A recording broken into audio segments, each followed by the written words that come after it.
Welcome.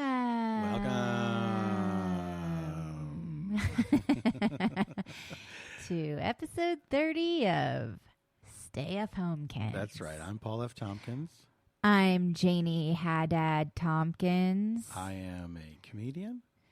I am an actress. Together, we are A married couple. that are still quarantining because this is not getting better. It's really not. But some things are accelerating it. Yeah. But There's some forces accelerating it. Forces. Yes. But look, here we are. We got a roof over our heads. We got each other. I got my goddamn weekend water. That's right. You're having a martini. I'm having a glass of wine. And we have been doing this for 30 weeks now, this podcast. Happy anniversary. What is the 30? What is the 30? The 10? No. 10's early. 10 is 10. Silver? 10 is 10. Well, is 30 what? You know, Potty? Potty? They do. I don't know. What? If 10 is 10, 30 is potty. Potty? Listen, I think that I should lay out the fact that I'm hanging on by a thread. It's true. You're a little afraid. A little afraid around the edges, y'all. Mm-hmm. Just a little afraid. What do you mean by potty? Like a porta potty. Okay, that's what I thought you meant. All right.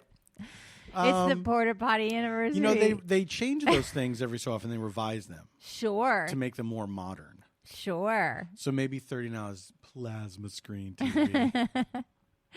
I don't know. Who knows? Is plasma screen outdated now? What is the latest? I have holograms. Holograms, probably. Probably holograms. Speaking of gifts, we did launch our merch portal. We did.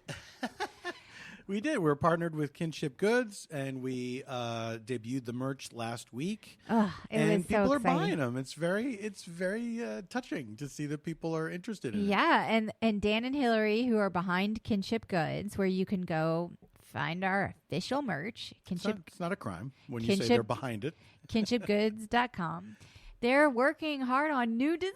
Yeah, it's very exciting. So there are some weekend water designs coming out. So yeah, they are in the works. They're not out yet. In the works. Look, we're releasing these things slowly. Well, I think what we're doing is we're kind of like keeping it fresh, like a carousel of fresh. Honey, I couldn't have put it better myself. It's like a carousel of fresh. The expression that we all use all the time. Right. What are you eating? My olive. Oh, your olive from your martini. Yeah. Sure. I wish I liked olives. I know. It's so weird because I love olives. People who like olives really like olives. I know. And people who don't like olives really do not like olives. Like there's kind of a note. Is there anyone in the middle? Now we're going to hear from people who are like, I'm in the middle. Guess what? I don't want to hear from you middle people. Give it to yourselves. I wonder if olives are like a cilantro thing. Although I'm in the middle about cilantro. No, and I'll tell you why I think it's not like a cilantro thing. Okay. Because you'll have to convince me. Because cilantro is like one taste, like one flavor. It is not, and it's not like there's not an array. Right. And olives come in all kinds of different flavors and shapes. And I think the jury's still out on that. No. Shapes I'll grant you. Colors I'll grant you. Textures. Even textures No, I'm going to fight you on. I swear to you, they do. There was at the fancy grocery store near us, Gelson's, had an olive bar. I know, Gelson's. I miss Gelson's. Pour one out. No, it's still there. It's just, Yeah. There's no olive bar going on anymore. It's olive bar. There was an olive bar friendly. at the 365 too. Oh, was there really? Oh yeah. Which is now just a Whole Foods. No, I think it's just. Oh, did they change it finally? They kept talking about changing it. I haven't looked at the sign lately to see if it's changed over. Well, I right before we started recording, I started to tell Paul a story, and I was like, I'll save it for the. So you can imagine, I'm ready to hear this. It's not that big of a deal. Oh, well, you probably should have told me before the podcast then. I don't know what you said. But the listener will know. It's a little secret. I hope so. It's a little secret between me and the listener. I was saying how I had tweeted that I I wish some Hollywood, if you're listening, I wish that someone would hire me to host like a show where they sent me around the world on their dime. What if it was you had to do it yourself? Well, the way my Good news. We picked up your show. The bad news is you have to pay for all the travel. The way my career goes, you can't like that would not. I would have been like, okay, yeah, I got it. So on their dime, and it's making me think like, what if the Amazing Race was just people? It probably is on Expedia. I don't know. Most of the episode is people trying to find the cheapest flights. I've never seen that show, but I never have either. Maybe they do have to buy their own flights. I have no idea. Keep vamping. Anyway, Amazing Race. I hear it's amazing and that there's a race involved. I didn't know you were going to end, and I put more olive in my mouth. Oh, you know what a blowhard I am. Oh, he started talking.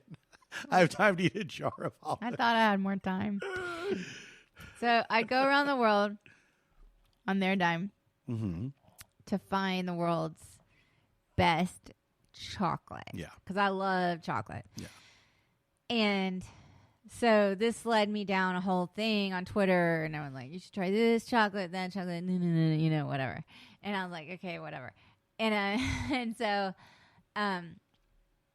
then I was telling Paul, I was like, did I ever tell you about the first time, maybe the only time, it hasn't happened again, that I ever tried Maison du Chocolat? And he was like, I don't think you did. I don't know about any of the times you've tried Maison du Chocolat or what it is. I'm gathering it's a house of chocolate. Wait, is this when that witch tricked you? No. So I had just moved to New York. I was working various temp jobs, and I went to my friend Allie's house, and one of her roommates had she had like a highfalutin job where she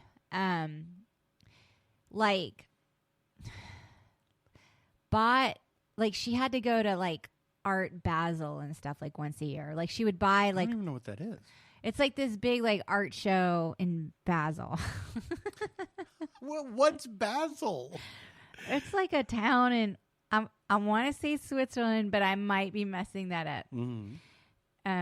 That I should have researched some of this before I started talking about how stupid I am about geography and stuff. Anyway, I am too. So. She had like a highfalutin job, and she would like, it was like an art. She like worked for an art collector, like Sotheby's or so, I don't know. Like she would have to go to these places and acquire pieces, right?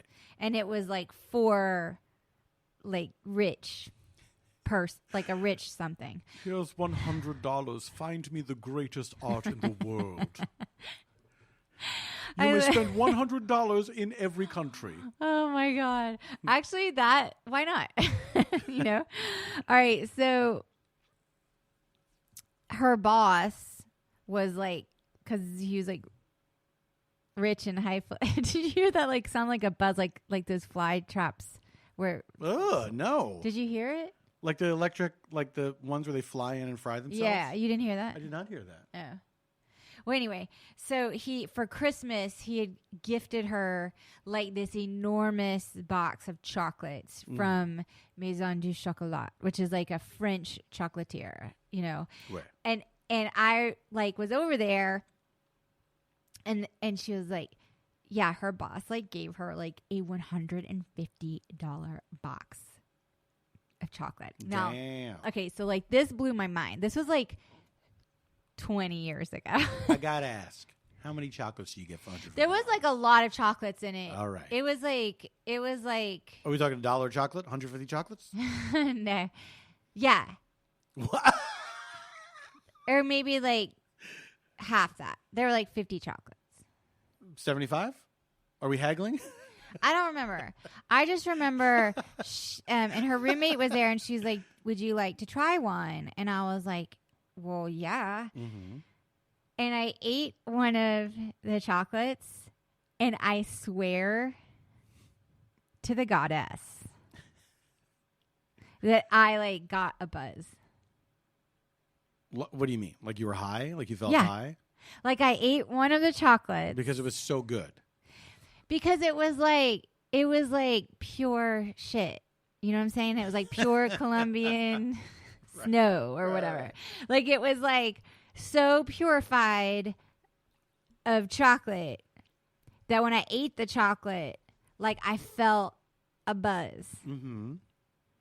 And I've been chasing that high ever since. So you've never had chocolate that's that good? One other time. Oh. So when you worked at when you had that job at VH1. VH1, best week ever with Paul F. Tompkins. Yeah, and they were like, you have to come to New York this year. And it was right across the street from Jacques Torres chocolate tier. And he is like a world renowned chocolatier, like a French, like he went to like. They call him Mr. Chocolate. Do they? I don't know. He's on Twitter. I follow him. Anyway, so I would like go visit Paul, and it was like the coldest winter they'd had in like fucking 50 years. Mm-hmm. Which everyone kept telling us. Yeah. And I was like pissed about it. And but they had this like hot chocolate that was essentially like the drinking chocolate like they have at Starbucks. It's not like hot chocolate, it's like thick, pure. Yeah. It's whatever. It's so good. It's so freaking good. And every time I'd walk by, I'd go, whatever it was, like a $7 hot chocolate, I didn't care because I was like, I gotta have it. Like I couldn't. I had to have it. Yeah. And when I would drink one of those, I sometimes would get high. You kept that from me. You never told me that you would get high. I'm from sure that chocolate. I mentioned it. I remember, and I've told this. I know I've told this story before someplace else, but I got a caramel hot chocolate from Jacques Torres one day. Ugh. We were over there. Like I was done work. We were over there. It was a long day. We could We're not let's stop have a going treat. there. Yeah. Yeah. I mean, honestly, in retrospect, we did not go there as much as we wanted to, which I think shows admirable restraint. Like, we really did put the brakes on it. We would have gone there every fucking day. I love that place. Like, and they always was so and the good. windows were like full of like the most beautiful like chocolate sculptures. Yes, that amazing displays. Yeah. So it was really cold. Got a hot chocolate. I had not had a hot chocolate in years. Uh-huh. And I get a caramel hot chocolate, and so I'm drinking it. And I'm like, oh, this is nice. It's nice thick hot chocolate, but with like a hint of caramel taste. It's delicious. And then when I got to the bottom of it, I tilted it back, and then like there was this sediment of caramel at the bottom, like a glob. Oh, It was like a warm glob. I couldn't believe it. It was so good. Yeah. It was so like a weird surprise at the end of this hot chocolate. Yeah, it was like amazing. Yeah. Jacques Torres Nailed It on Netflix with my friend Nicole Byer. And he's very cute and funny on that show. Oh, Jacques Torres, we love you. We never saw him when we were there. I know. Well, that was only one of his. That was Right. maybe like his flagship store though, because you it would was like a think. big one. Yeah. And you could see the factory going. Yeah, like in the yeah. back, It was you really know? cool. Yeah. I loved that place. I hope people are enjoying what they can enjoy. It might be. I don't know what your chocolate is. Now, we're not going to name any names. I want to talk about the chocolate we just had. Oh, the chocolate we just had. I ordered some chocolate from some internet recommendations. We got some recommendations, and then we And I was tried like, this I gotta chocolate. try it. We did try. So you got a couple variants of things, Yeah. and so we tried something the other night. And we're like, this is good. Yeah, it was a little sugary for me. Yeah, it's fine. I don't like a super sugary chocolate. Like I like the chocolate to dominate over the sugar. Me too. You know? Yeah. And then tonight we tried like a sort of chocolate bar. There was an assortment Yeah, of it came in an chocolate assortment of bars. chocolate bars. They're little fat chunks, like me. And so we cut one in half and tried it, and it was profoundly underwhelming. I thought it was good, but it wasn't like I didn't need to order it. No, I thought it was kind of subpar, actually. I don't know about. I think the verdict is still out for me. I think I need to try some more variations. Well, luckily there are some more than we have in the house. But it wasn't like I wasn't like, oh, this is my new guilty. This is my new obsession or whatever. It's my obsession. Remember that? Oh yeah, you're my obsession. Who was that? It was like a guy and a girl, and was she working as a waitress in a cocktail? No, honey, come on. That's ABC, I believe. No. Human League? We're ABC, bad Gen Xers. Yeah. Bad Gen Xers. All those songs came out at the same time. I was working as a waitress in a cocktail bar when I met you. I love that song. That much is true. First, he says, here's what happened. You were working as a waitress in a cocktail bar when I met you. And then Don't she you retells want it. me, baby? It's like a I feel like that might be the it's like Human a League. it's like a Rashomon. It's like an 80s. That song is an It's 80s 80s Rashomon. Rashomon. Absolutely. There's no way around it. Or like The Affair. Did anyone watch The Affair? Oh my God. By the way, I watched all of The Affair. This is not one of my recommendations. Watch it if you want. I'm not out preaching about it. But here's the deal. I was okay with it, with The Affair on Showtime. It was a soap opera series on Showtime. Because I went on the journey with it. Like, it was a journey. Yes.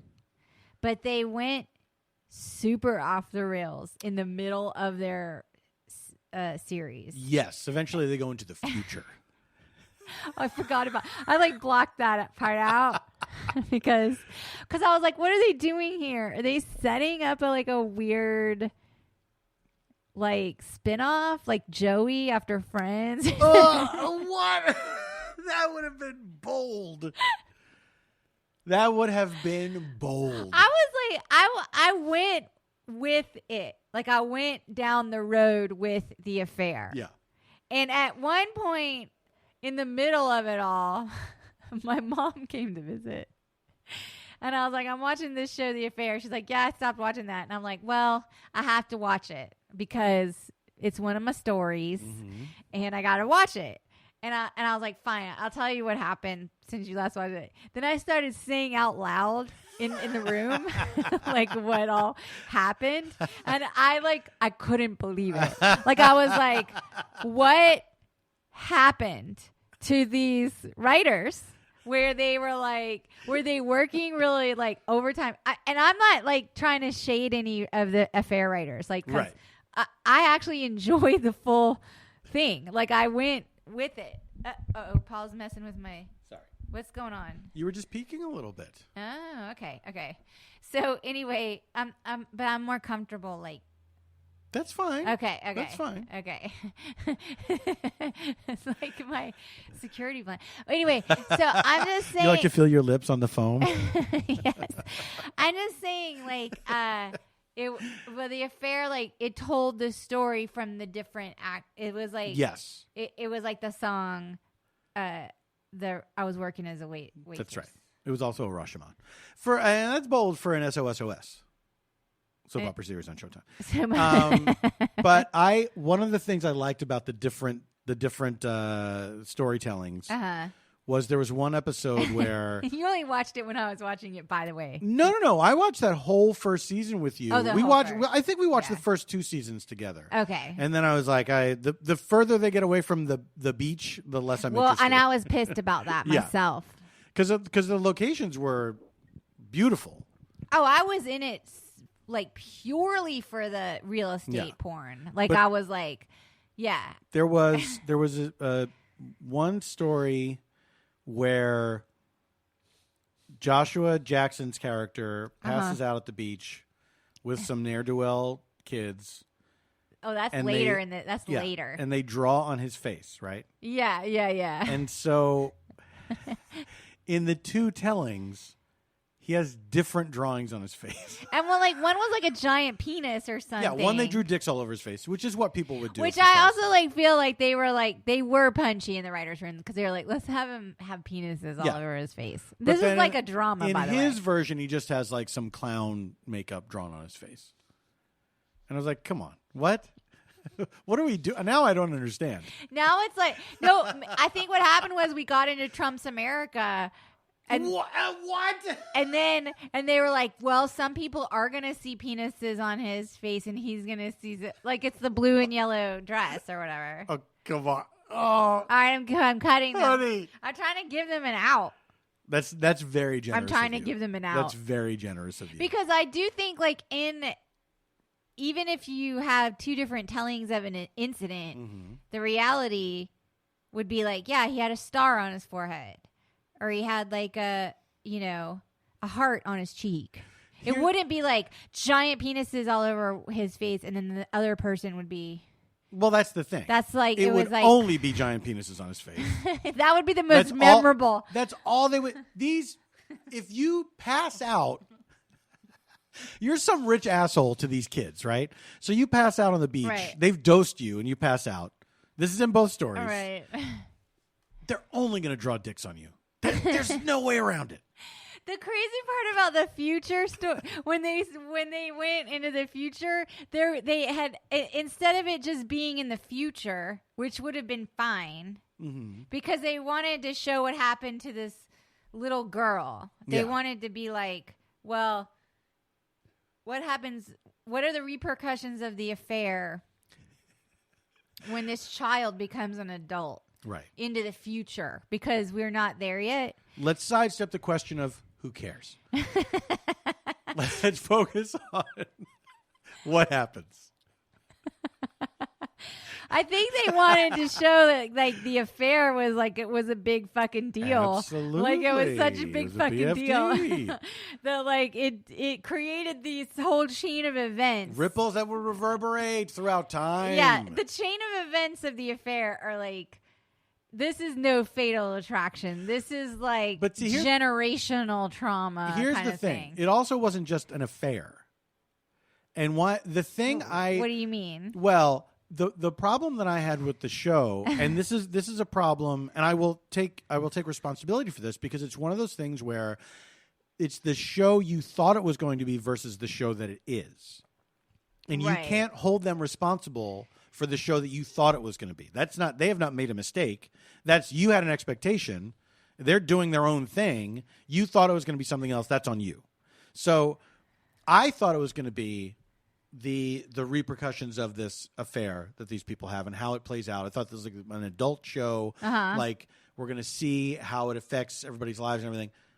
Then there was also like a legal angle where there's a cop investigating them for a murder. Yes, but I think the idea was this chain of events. Yeah, I get it, but I don't care. That's not what I want. I'm not interested in that. I just wanted to see like the relationship drama. I didn't care about are they going to get caught by the cop from the fucking Kevin James show? What was it called? King of Queen. All I know was here's the thing about the future. So when they showed the future repercussions of the affair, they added, which they did not have to do, in my opinion, a sci-fi element. What was the sci-fi element? Well, like climate change had like swallowed Montauk, had like a and they had to grow like vegetables inside the like hydroponic, right? Because like within 20 years, like which is fine that they were trying to make that statement, but that's not really what the show started as, for sure. Exactly. And I don't know. Well, that's the thing is, do we know what kind of satirical points they were trying to make about our society all along? Well, I have no idea. They didn't really start doing that until the final season when they were wrapping it all up. But they might have been. I'm saying they might have been doing it the whole time, but it didn't seem obvious. They were not. I can tell you right now, they were not doing it the whole time at all. Here's what I love. At all. When any show has to go into the near future and they have to decide what are collars going to look like. Will people have no collars? Or will they have standing straight up collars? Will they have wide collars? But they could have also just sort of done some headlines here in the year 2043, our second woman president is blah blah blah. You know what I mean? They could have done something a little more hopeful than all of Montauk has been devastated by climate. President Cardi B had this to say. I'm just saying, they didn't have to start it where they were in a module and pushing buttons and They should have. They started it like Star Trek. You know it was funny? A Star Trek. If they'd gone full on 20 years in the future, it's the Matrix where people are in goo. I don't even know. I was just a little okay, where are they going with this? I didn't really know. Mm-hmm. And then it was oh, okay. Okay, the affair. Okay.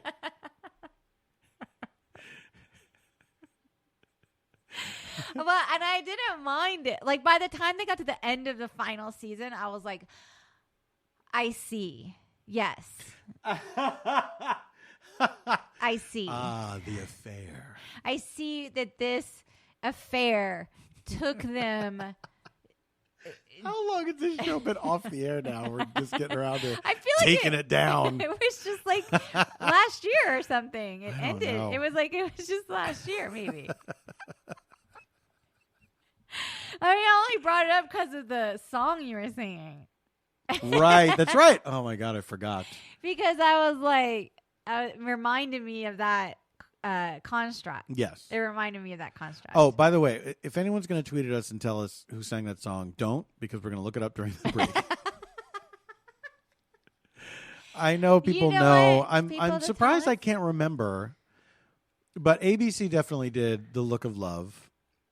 The Look of Love, which one of the things I like about that song is it's first of all that guy, I forget his name, but the lead singer of ABC is delightful. He's ridiculous. He's got a very deep voice. Yes, great voice. Their videos are nuts, and he is just he's hilarious. And The Look of Love, he goes on and on about the look of love and how he knows what it is. Here's what it is. You can see it. You could blah, blah, blah, blah. And then at one point, there's a back and forth where people are asking him, what's the look? And, he goes, they say, what's the look? And he goes, I don't know the answer to that question. And then they go, who's got the look? And he goes, if I knew, I would tell you. And it's what are we doing here? It's a call and answer. You brought it up. It's a call and answer. I know. It's why are you? You're the one who started this conversation. He can't figure it out. He's trying. He's trying to find his way. Well, what's he talking about then? Through the whole rest of the song. I don't know, but it's pretty. Now I gotta hear it. It's hilarious. Now We'll listen to it. Yeah. Now I gotta hear it. All right, let's take a break. Oh yeah, we'll listen to The Look of Love. Some sponsors. We got some sponsors this week. So not only are we a collab with Kinship Goods, but we've been brought to you by Green Chef and a special surprise. You'll hear it. It'll come up after. All right, we'll be back. We'll be back. We'll be back. We'll be back. We'll be back. We'll be back. Narm. This week's episode is brought to you by Green Chef. Green Chef is a USDA certified organic company that makes eating well easy and affordable with plans to fit every kind of lifestyle. Meal plans include vegan, vegetarian, paleo, and keto. Green Chef lets you choose from a wide array of easy-to-follow lifestyles with select organic ingredients. With Green Chef, it is easy to eat well and discover new recipes every week that you'll love to cook. Hey, we've been using Green Chef a bunch lately. We have not repeated a meal twice. We've enjoyed all of them, especially during these crazy times. It is nice to have something that arrives at your door with easy-to-follow instructions, perfectly portioned ingredients. It's been terrific, and we want you to have this same experience. Please go to greenchef.com/homekins80 and use homekins80, that's 80, to get $80 off across 4 boxes, including free shipping on your first box. That is greenchef.com/homekins80 and use code homekins80 to get $80 off. Green Chef. Stay of Homekins is brought to you in part this week by Medallion Status, the new book by John Hodgman, out in paperback on Tuesday, October 13th. Medallion Status, true stories from secret rooms, charts John Hodgman's gentle descent from minor television fame as he flies back and forth to Hollywood collecting strange true stories of not partying with Paul Rudd at the Chateau Marmont, being invited to dinner at a windowless secret society at Yale without falling down the stairs for once, meeting Linus and Chompers, 2 famous Instagram dogs who are much more popular than John Hodgman, attaining diamond medallion status on Delta Airlines for traveling so much, thus trading the happiness of his family for the pretend love of a major corporation. And finally, coming to a soft landing in the obscurity he enjoys and deserves. And John stays at our house all the time when he comes here to visit Hollywood. It's in the book. He talks about us in the book. This is the strange ad for us to do. But we are in that book. John is our dear, dear friend. His book is fantastic. It comes out in paperback on Tuesday. It's a really great book. And in fact, on the cover is a artist's rendering of our actual home. That's right. Isn't that cool? Which John said he would get that printed up for us and send it to us, and has not done that. John will be on virtual book tour next week, joining Benjamin Click, a professor of Mark Twainology, courtesy of the Mark Twain House and Museum on Thursday, 10:15. I guess he's not Mark Twain. And then on 10:15, Amy Mann joins John virtually at the Brookline Booksmith in Massachusetts. You can also order signed and inscribed copies from Books Are Magic in Brooklyn. Support local booksellers. All the details are at johnhodgman.com/tour. That's JOHNHODGMAN.com/tour. That is johnhodgman.com/tour. Promo code nothing. No promo code, because John couldn't figure out how to do it. But if you email him your receipt at hodgman@maximumfun.org and mention Stay F Homekins, that's us, John will write back to you and also tell you some secret detail about our home. I don't like that. I hope he's just making stuff up. Upgrade to medallion status on October 13th. Go to johnhodgman.com/tour. That is johnhodgman.com/tour. I hope you enjoyed our sponsors.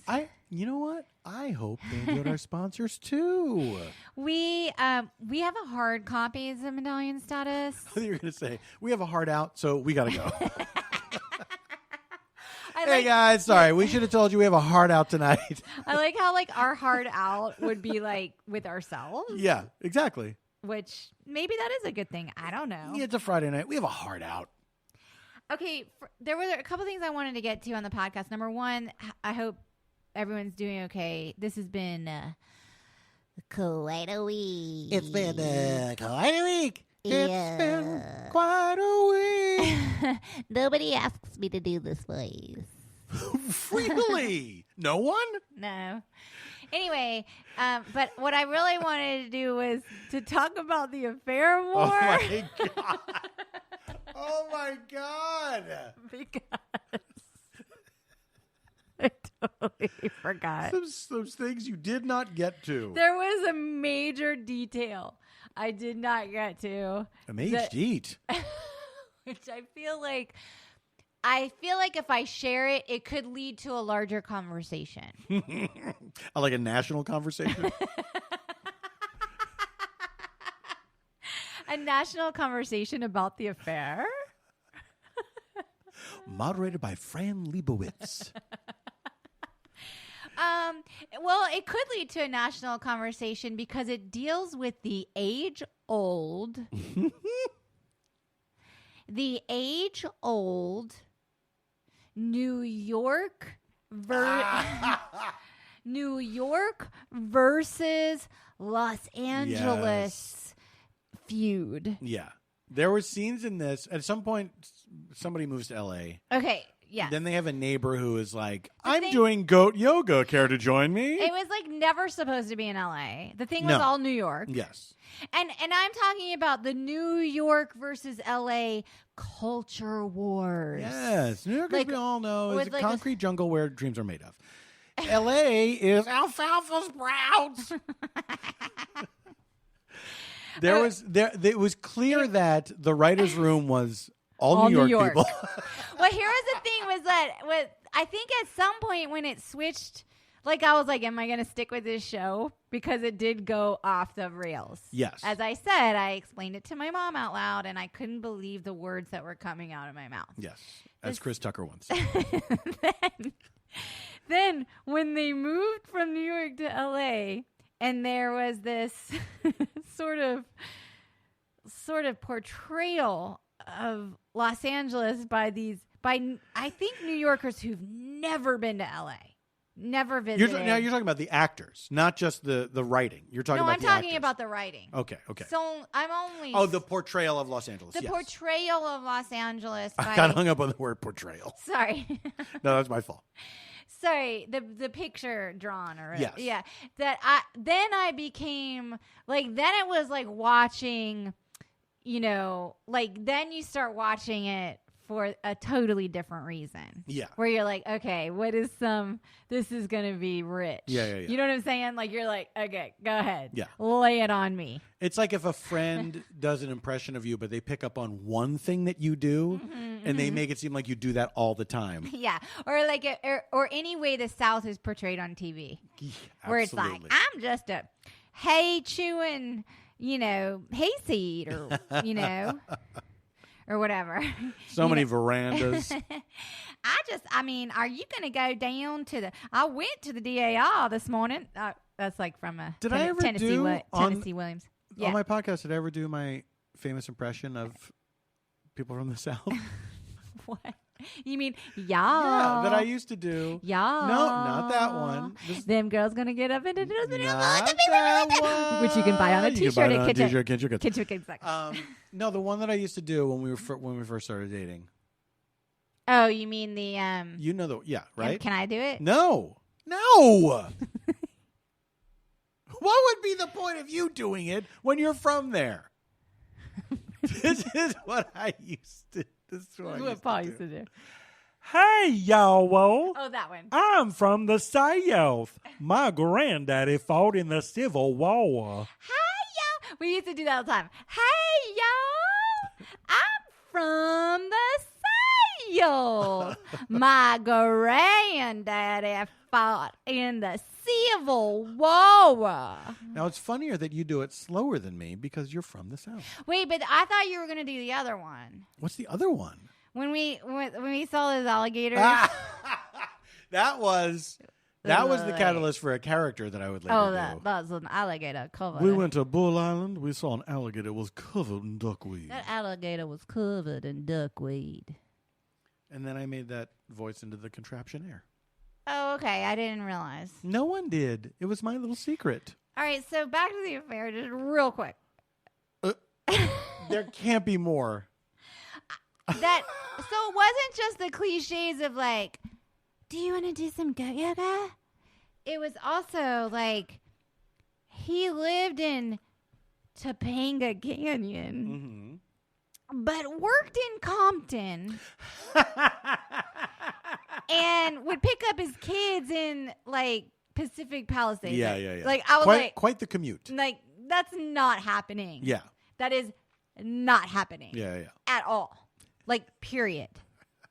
It's just not happening. Like, unless like you hate yourself and you want to be in the car for 4 hours. Yeah, there's just no.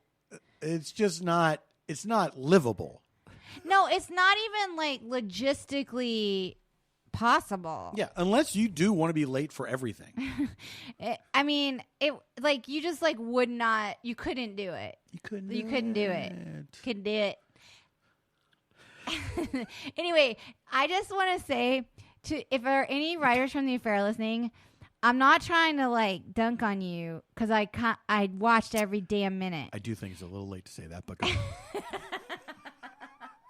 I invite you to visit Los Angeles. Now, odds are there's probably somebody who here's has the thing. since moved to Los Angeles. Or I bet it's one of those New York people that moves to Los Angeles and they never get over it. they hated it. They hate it. That's a common thing with people that move here from New York, where they spend like a good year, 2 years, telling you how much, like what they could be doing in New York at this time, Right. what they normally would be doing in New York We at don't this need time, ya. Don't need ya. how they can't. Well, but then they usually get past it, and then they admit to themselves, if not to other people, that they actually like it here.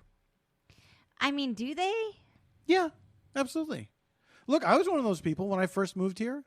About Philly, though, not About because being you didn't live in New York. Yes, but it's An that East you- Coast. It's an yes. East Coast, West Coast. It's about people having a not accurate understanding of Los Angeles and like a weird bred, contempt for it that we're all raised with outside of California. right. If you're not from California, you are taught to. What's funny to me too is whenever I tell people outside of California that I'm from Los Angeles, they always phrase everything in terms of California. Like they don't Right. say Los Angeles. Which in Los Angeles, New York is, people definitely phrase it as Los Angeles. Los Angeles is so like unique in and of itself within the landscape of California. Yeah. I mean, like California is so large. It's huge, but people are like when I get it a lot in Charleston and like the suburbs in Charleston. When people ask me where I'm from and I say Los Angeles, and they say, "Oh, do you like living in California?" California, yeah. But it's also Like first I haven't of all, even been to. I've never been to Big Sur. It's like on my bucket list. what okay? a weird question to ask someone when they say that's where you live. Do you like it there? Also, Like it's so presumptuous. I think I will say this because I've lived. You've been to Hollywood. You've been to Redwood. I've done middle. I've done each coast. I've done north, south so far. So here's the deal. If you grew up in the South, Los Angeles is culturally an easier pill to swallow. An easier adjustment. Yes, because there are overlaps. There's sort of like the slower pace of things, the nicer weather. There's also More driving. There's more driving, like New York, you're on the subway, blah, blah, blah. But also, I think in terms of personalities, there's an eccentricity factor. Mm-hmm. Like in Hollywood, when I first moved to Hollywood, I mean, I was like, oh, there's like a lot of weirdos just trying to be who they never got to be. Yeah. Like roaming around, and there's sort of this like fun live and let live thing. And there's a bunch of weirdos in the South. Mm-hmm. There's a bunch of like eccentric weirdos that are like, I don't know how to explain, like just real characters. Yeah. And I think that feels similar. So culturally, I didn't have as much of a shock because I didn't come from Manhattan. Like Manhattan is the biggest culture shock, I think, of all. Manhattan is, yes. Because Manhattan is an assault to your vagus nerve, like it's... An assault to your vagus nerve? Yes. What does that mean? You don't know what the vagus nerve is? I've never heard this before. What is it? The vagus nerve, like VEGAS? No, like VAGUS. No, I don't know what this is. I've never heard this. It's like I'm not a doctor. Don't do this to me. What? How are you going to act like I'm ridiculous for never having heard of this thing? I know what it is, but I can't teach you what it is. Does that make sense? Well, no. Only in the sense that this is an extremely specific thing you've just said. It's a major thing. Is this okay, let me ask you this. Is this an actual nerve in Yes, the body? it is like okay. It's like This is not a philosophical concept. This is physically there's a thing in you called the vagus nerve. Yes. Okay. It is the nerve. Okay. The nerve. It is not a nerve. Honey, it's the nerve. Oh, have you been to the human body? You simply must go to the vagus nerve. You haven't been. Tell me you've been to the vagus nerve. It's impossible to get a reservation, but I know someone who works there. The vagus nerve. All right. It's like the nerve. It's the Okay, here nerve. I got here. The vagus nerve, historically cited as the pneumogastric nerve. Well, that's what I know it as. It is the 10th cranial nerve, or CNX. 10th? Ooh, classy. CNX. And interfaces with the parasympathetic. You got caught up on the idea that it interfaces with something. You didn't even hear what it interfaced with. You're like, interfaces? That sounds like, What's it doing? That sounds like a Silicon Valley term, not a body, like a human body term. The vagus nerve, historically cited as the pneumogastric nerve, is the 10th cranial nerve, or CNX, and you interfaces said with that. I was so close to new things. Now I got to start over again. I hope you're happy. I am happy. The vagus nerve, historically cited as the pneumogastric nerve, is the 10th cranial nerve, or CNX, and interfaces with the parasympathetic control of the heart, lungs, and digestive tract. Ooh, big nerve. Big ass nerve. The vagus nerves are normally referred to in the singular. What is going That on? was fucking Paul terrifying. just like there's like something flashing out of our window, and Paul just looked over like we were being like a SWAT team. It just We have, well, honey, it's spooky season. it is spooky season. I know. We have two by our front door, which we are kind of next to as we're recording. We have these two frosted panes of glass on either side of the door. Side light windows. And there was like a weird shadow. It's a car was Going turning down around. the damn street. Yeah, and so the headlights illuminating some leaves against the window, and it's very It looked spooky. like a fucking monster. Which, tonight I'm excited because I want to start The Haunting of I know Bly Paul Manor. cannot wait to make us watch horror stuff, which I'm fine with. It's the spooky season. Wait, so what did you think about the vagus nerve? I think it's great. I think it's beautiful. Beautiful nerve. My whole point is when, like, if you move to a big city like Manhattan where you're crammed in and there's constant stimulation just coming in your stimuli or whatever the fuck, that it is a vagus nerve taxer. Yeah. I mean, a city like that, this shit's going to hit you right in the vagus nerve. It's gonna fucking hit you. Your vagus nerve is going to be like, help, get me out of here. So I'm surprised. I need to interface with something. So I know that you know the word because you know how my brother is like 6'2" or whatever, Yes. and like he occasionally like faints Yes. because he's having what is known as a vasovagal response, which is like a vascular vagal Right. response. Right. So like one time he was here too. I feel bad. I'm like telling tales on him, but like You're smiling so big telling the because story. I'd never seen it happen. You just heard tell of it. I just knew it because he fainted. He had to go to the emergency room because he fell on his head and like he passed out on his fucking head or whatever because he's so fucking big, man. And like He's a gentle giant. He's like He's a tree gentle beard. So he was visiting, and we went out with his wife and his friend. We were in Koreatown, and we were doing Korean barbecue. And my brother is like, we call him like a Hoover vacuum because like he eats like I don't know how to explain it. He's like a Hoover vacuum. Honey, you brought it back around. He like eats like so much. He'll eat it all. He'll eat anything. He's like, it just like it disappears. He's a big man with a It big like appetite. disappears into him. I don't. It's like He could be a insane. competitive eater because He's, like, just he's thin. constantly- He's not like a. Well, now he's thin.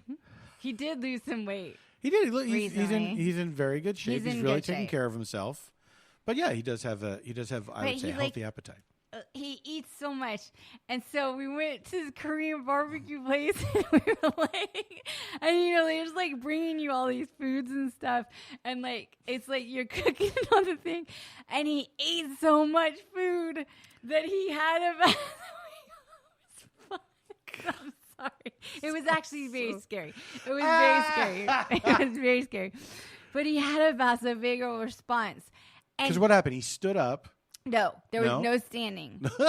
There was no standing. No, none taken. So the first thing that happened was he started sweating like profusely. Mm-hmm. That might have been the second thing that happened. The first thing that happened was he went white. Right. Like all the color of his face completely drained down, I guess, to his stomach. Because it needed to be, the blood needed to be there for the digestive processes. So we went all in there, and he turned white, and then he started like sweating, like just like pouring sweat. And then he was like, I don't feel so good. And my sister-in-law knew because they'd been down this road. And she was like, and he was like, I felt like I might throw up. Like he was nauseous. Right.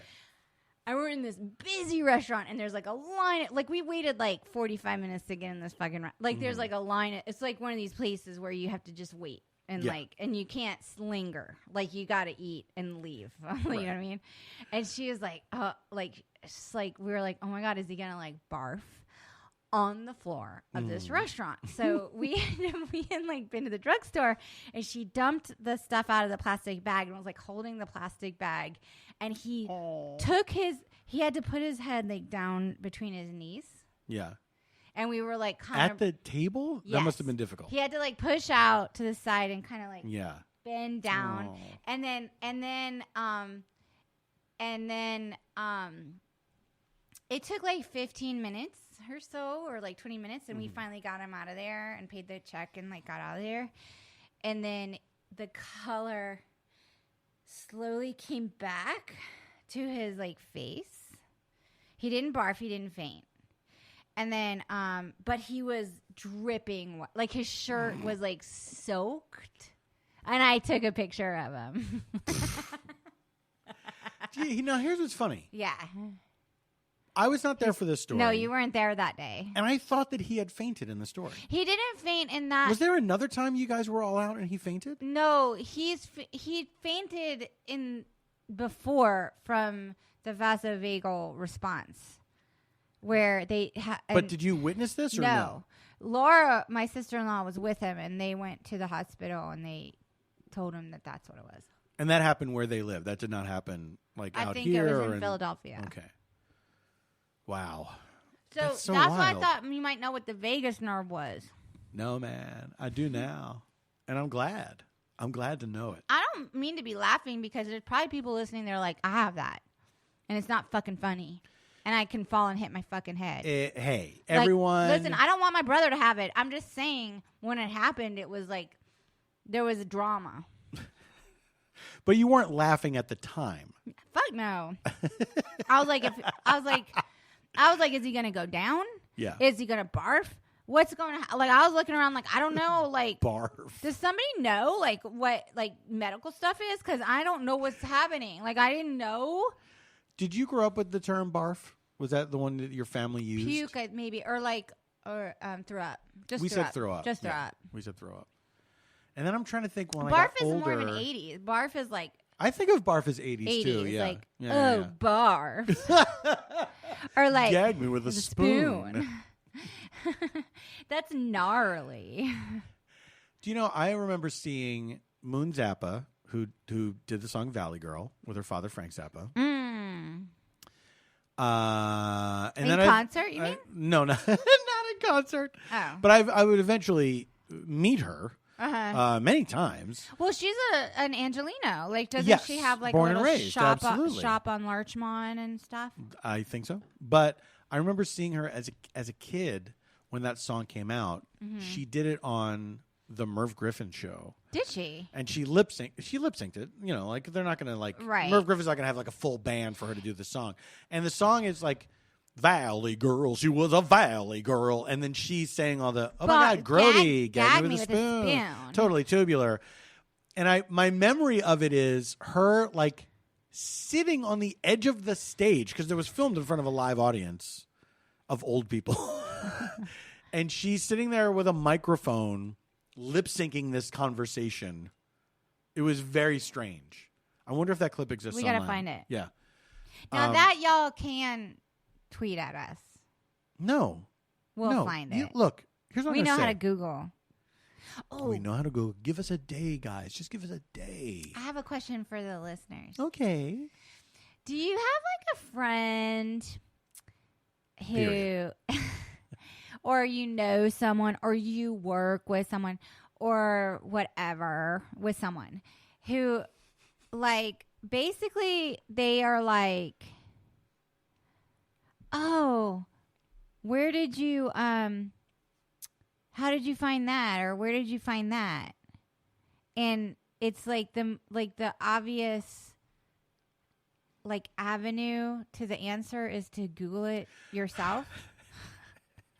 Do you guys know what I'm talking about? Yeah. Like the person that's like, how did you find, you know, da da da da, and you're like, I fucking just Googled it, Yeah. or what, you know, and it's like, and it's obvious, like, but then you're like thinking like how, like, either A, they willfully want you to Google it, or B, Do you know what? I have a little bit of sympathy for it because I have been that person on occasion. And then, but not I don't think out loud. I don't think like in person. But I've had the compulsion to like text a friend, hey, how did you find out about this thing? And then realize like, oh, I can look it up. I stop myself before I do it. but like some people like online, like I'm in a Facebook group for these fucking actresses, and it's a real situation.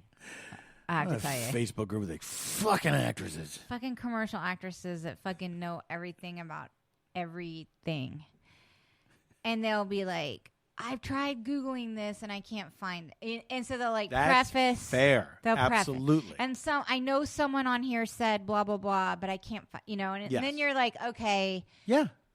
here's what it was. But okay. That's more than fair. But like, okay, but like, have you ever, here's my second part of my question. Have you ever used letmegoogle.that4you.com? I never have. Okay, because But I have. other people have done that on my behalf. And I fucking love it is pretty great. Here's I the gotta thing. say. If you're listening to this and you don't know, you probably already know. And so I'm not telling you something new. But there's a website called letmegoogle.that4you.com where you can type in the thing that your coworker is so dumb about. And then it will then send them to a Google page where it actually types in the thing that they asked about into Google in front of their eyeballs. Yeah. And it is the best. It's pretty good. Whoever came up with that, it is really good. It's my favorite. It's kind of like my weird. It's like a weird favorite thing I have. You know what, honey? I'd like to be the weird favorite thing you have. Are you weird though? I'm pretty weird. I got a twisted sense of humor. I'm fluent in sarcasm. True. Let me ask you this question. Yeah, okay. Have people ever told you to your face that you're weird? Oh, like in high school or whatever. I've been told I'm weird. Yeah. As an adult, I've been told it. I haven't been, as an adult, I haven't been told in a long time. I think the last time I remember anything like that was like when I was in my 20s working retail jobs, and it's like sometimes you work with cool people and then sometimes you work with people. Right, because like you might like read zines or something. And they're like, you're weird. No. It would always be because I was like joking around or making some joke. Here's the thing that I think about when I think about that sort of thing. This is what pops into my mind. Is I worked with this dude. I want to say his name was Alex. He briefly worked at this store that I worked at, and he was the type of guy. Like I think he was a wannabe actor, and on hearing that I did stand up because I was working my way up in stand up at the time. When I met him and he asked me about what I did or whatever, and I said I do stand up. He goes, "Oh yeah, I did stand up once." And then, so he's that kind of guy, right? He's So, like, would you describe that kind of guy as like a know-it-all? Like they have to always be like on top of any topic. Like you, I think more smug. Smug. Okay. You know, he was smug. And I remember one time I was at the register, and I was ringing somebody up, and I was joking around with this person, and the person was laughing, like sure. Like I knew how to like joke you were around having with a people. nice interaction with this customer. Yes, exactly. Yes. And so I made some joke, and the person laughed, and then he was like next to me, and he went, "Feel free to slap him." Like that kind of attitude to me Oh Jesus! is so like, no, you don't understand. You're the dumb one here. Right. Like you're the one that's not on the same page as everybody else. What was going on, in my opinion, here's what was going on, in my opinion, was like an insecurity because he wanted I think to it be. always gets back to that. Yeah. Yeah. He wanted to be the one that was the funniest one, or he wanted to be the smartest. He could never be. No, he was probably used to being like the charming smartest, one in his funniest- group yeah, or yeah. whatever, you know. And so so now comes like a threat to that, and so he has to like do like a put down thing. Yeah. In as a way of like, but also like in such a way where he thinks he's saving face. Like you can't confront someone about something like that. No, you can't. Because like you really can't. Because they're being kind of like, they're just on the edge of polite society. Yeah. Where it's like, oh, he doesn't know what to Here's what's really funny. Here's what's really funny is that I think that those type of people are threatened by people who are kind of doing their own thing. Sure. But what's funny about the people that are doing their own thing, like I remember my best friend in high school, Anthony, we had dinner like years after high school.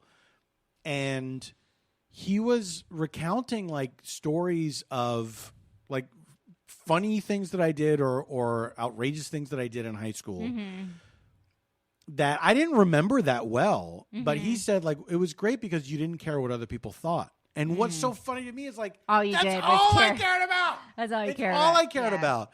So it's like we're all fucking doing the same thing. We're all like all. But it takes so long to learn how. It takes forever to learn. It takes so that long everyone is doing the best they can. But it takes so long to even learn. Like it has taken me so long to learn that like other people don't like value treating other people nice. Like they'd be like, I don't understand why this person was so mean to this other person. Like I'll talk about it in therapy, and it's like. Because everyone is so fucking unique here's the problem with Catholicism because oh boy like that was a sharp turn.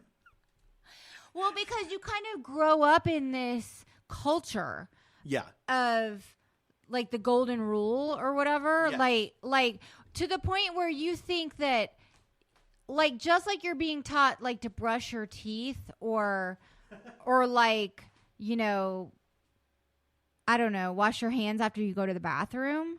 You believe that every other person is taught this same rule book. Like you do. Like you go to, like you're indoctrinated kind of. Not kind of.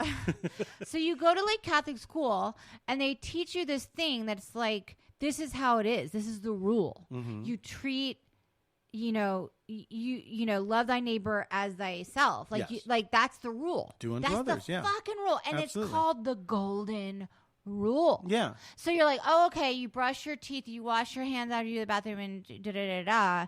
And then when you're exposed to all these different, like, value systems, it blows your fucking mind. Like, you can't wrap your head. I honestly feel like it would do better to, like, learn about evil earlier. Maybe I'm wrong. Ooh, that's interesting. Because it took me like a really long. I know like some people grow up in like very treacherous homes. Yeah. And but also that's confusing in a different way because it's secret. Yeah. You know what I mean? Yeah. Like it, you know, but but that's the thing that fucks them up too. Yeah. Because they're taught like everyone's good or whatever, and so they don't learn to be skeptical of the bad. Well, and they're also learning at home that it's like it's the idea that this is normal. Like the way that I'm treating you is the way that fathers or mothers treat kids. This is what it's supposed to be. Yeah. And you don't necessarily have anything to compare it to. It's always wild when It's so bad. when you're a kid, you go to somebody else's house and Yes. see what their dynamic is with their family. Yes. You know, and how it stacks up against yours. And I think those experiences are valuable as long as you're not harmed, and you know, like those experiences are valuable. The experiences of going to other people's Yes, homes, you mean? yes. Oh, absolutely. But here's the thing. What sucks is you're not old enough to process it. You don't have the maturity to No, you process don't. it. And you're like, all you're left with is, man, I wish that our family was more like that family. They seem to all like love each other and They hang sit out down together. and have dinner together at the table. They don't you don't have to fend for your fucking self. I mean, but then people would come to my home and think it was like cool, and Yeah. I would be like, "No one's here." Yeah. That does sound pretty cool. I'm like, "What are you talking about?" Like, your mom is like making a giant casserole, and my Right. mom's like coming home with a briefcase and like pouring a drink or whatever. Like, that's not even what. I don't know. I do think that experience of like going to other people's homes when you're a kid is so interesting. Yeah. Like having sleepovers and stuff. Like I loved it. Yeah. I loved it. It was fun. Did you sleep over? Did Yeah. guys sleep over, right? Yeah. Guys sleep We over? did it. Yeah. It was great. But if listeners remember, Paul lived in a double with his the cousins on the other side, which I was very jealous of. That's right. We had a big old house. It was a duplex, and adjoining our house was they our called cousin's duplexes house. doubles in Philadelphia. Double with cheese, animal style. So like I Yeah. just like that whole experience seems so fun to me. I just Honestly, it was fun. I've said this on the podcast We had a before, shared so I'm sorry I'm backyard. repeating We had it, a but shared backyard, and we I just would like love it. yeah, we would play together all the time. And around this time, we'd be playing flashlight tag. Which Like was my favorite thing in the world. cousins. Oh, you would flashlight. Loved See, it. my cousin. Well, first of all, like my dad is the youngest of 6, so I'm like the second or third youngest of the 20-some cousins, Mhm. because my dad is so young in the lineup. Yes. Yeah. So, and the cousins closest to my age, they grew up in Minneapolis. Mm-hmm. And I didn't really become close with them until I was an adult. And I love Minneapolis, St. Paul. Yeah. Like, I love it. Me too. Well, I went to like Shout out to the Twin Cities. I went to theater school with people from there, and it's like a big theater town. Yeah. And so I was always like kind of obsessed with that whole, because I have a friend from there whose parents, I mentioned this. Oh my God. I have had a second weekend water. So Well, I did a show at the Guthrie one time, which was the first time I saw a sign on a door. I did with Amy Mann. Yeah. Oh, yeah. First I time was like, you did a show at the Guthrie. You didn't do an equity. I did a King Lear. They just did a concert there, wasn't Yes. it? A run. Yes. It was so cool because it was Sorry, a I'm not trying to like knock you down. No. It was a Christmas show. The new Guthrie though, the one on the river, the fancy one. I don't remember. honey. Yeah, it was I the don't new one. remember. Here's what I remember. Yeah. It was a Christmas show. It was Christmas time. And so the theater was set up for a Christmas carol. They were Sure. doing a run of the Big Christmas money carol. maker for theaters. And so we got to perform with that set behind us, which was really cool. Sure. But Because you loved it. Also, what listeners don't know, Paul loves Dickens. I'm a Dickens fan. That's yes. not a thing that has come up on the podcast before. It's not. We'll save that for later. Okay. Because we'll still be in 'Cause we're quarantine at getting Christmas. Oh, sure. The way things are going. Yep, that's right. Special Christmas episode coming up. So the first time I ever saw this sign on a place like this, a sign in the window in the door of the Guthrie that said, "You can't bring your gun in here." Jesus Christ. I was like, "What the? Do you have to be told in the Guthrie Theater? Like, hey, don't bring a gun to the show. 2020 is the year we learned that Minneapolis wasn't doing so well. Yeah, I know. All right, we should wrap it up. Let's do recommendations. Let's talk about positive things. Well, but my recommendation isn't so positive. What is it? The Salisbury poisoning.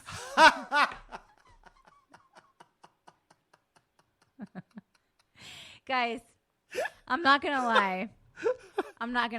Positive recommendation. Subject matter, not so positive. Here's the deal. I signed up for a 7-day free trial of AMC Plus. This is how we're trying to bob and weave with all these platforms. Bobbing and weaving. Doing the sign up and canceling after we watch the thing. I wanted to see the 4-part miniseries on the Salisbury poisonings. You can do that in 7 days. Yeah. Easy. It's 4 hours. Easy. You can watch it. You can watch it in one day. Also, something I've noticed when you sign up for a free trial, if you cancel it that day, you still have the length of the free trial. True. So now that's your time. You can just go kicking around on that app. Oh, what's this shit? I'll watch 2 seconds of this. No, don't like it. Done. I fucking did it. I was screaming. It really affected you. I was so... you were reacting in real time. First of all, I kind of like absorbed that news story very minimally in 2018. Me too. When yeah. Also, there was some secrecy surrounding it. It felt far away. It felt obscure. It felt wild that Putin fucking poisoned. I mean, it just felt so... I don't know. This miniseries was well done because they really brought it to reality for me. Yes. It was a crazy, reckless assassination attempt that terrorized an entire town. Oh, I mean, I can't even talk about it. It's literally wild. Can't talk about it right now. But it's definitely it's so upsetting. extremely well done. It's extremely well done. And the real stories behind it are so my heart goes out to the people that had to deal with this and have lost loved ones and Absolutely. stuff. But I did think it was well handled by the dramatist. Absolutely, it was really well done. That's a good recommendation. 7-day free trial. Right. You go. My recs are, first of all, I want to recommend, if you haven't seen it, The Haunting of Hill House. Oh yeah, Netflix, Paul is obsessed. which I loved. I've watched it twice. Very good. It was so well So done. perfectly I don't know Halloween. why that really like hit a sweet spot. It's the kind of horror that I really like. That is, it's atmospheric. What's it gives you family? Well, yes, but the family drama of it is well done. But it's also as horror. It's atmospheric and it's like the dread feeling. It's not like a ton of jump scares. There's only like a couple jump scares in it, I think, throughout the entire was so thing. Good too. The acting is so good. It's a great Our cast. friend Elizabeth Reeser was in it. That's who's right. A terrific actress. Yes, and the kids who play the younger versions of the adult actors are all great. So that's if you're looking for something to watch. Gino? Cugino, sì. She's pretty hot. I mean, don't you agree? I mean, I guess she's attractive. You agree, right? Yeah. Yeah. She's fucking gorgeous. She's gorgeous. Yeah. Yeah. So that's one of my recommendations. The other one is my friend Tony Newsom has a new album out with her friend Bethany Thomas, which you mentioned on the last podcast. That's right. Yeah. It's out now. It's finally out. It's called Material Flats. I downloaded it. I can't wait to listen to it. But I just want to give another plug. It's for on that. Bandcamp. It's on Bandcamp. You can go. They have a website. Hold on a second. Do you have any live shows coming up? Because that's something you need to plug. Oh, that's true too. First, let me find Tawny's site because they have their own site. I found it on their Bandcamp. It is on Bandcamp, okay, but okay. this is the Material. link that she gave. Material Flats. Material Flats. There we go. TawnyandBethany.com. Oh, TawnyandBethany.com. Go to TawnyandBethany.com. By the way, Paul hosts co-hosts a podcast with Tawny. Yes. It's a Star Trek The Pod Directive. We've discussed that. Here's my live dates coming up. Oh, good. What is it? What is happening? Oh, good. I didn't mean it like that. Oh, here he goes with his live dates. Oh, I did not mean it I like know, that. honey, I'm kidding around. Oh I know. God. It's fucking 1 a.m. somewhere. What are you talking about? Barely. It's 1 a.m. somewhere. This is like a 2-hour episode. First Episode of all, 30. Episode 30. It's episode 30. I'm so feeling episode 30 right now. You're getting more bang for your buck. Real episode 30 vibes.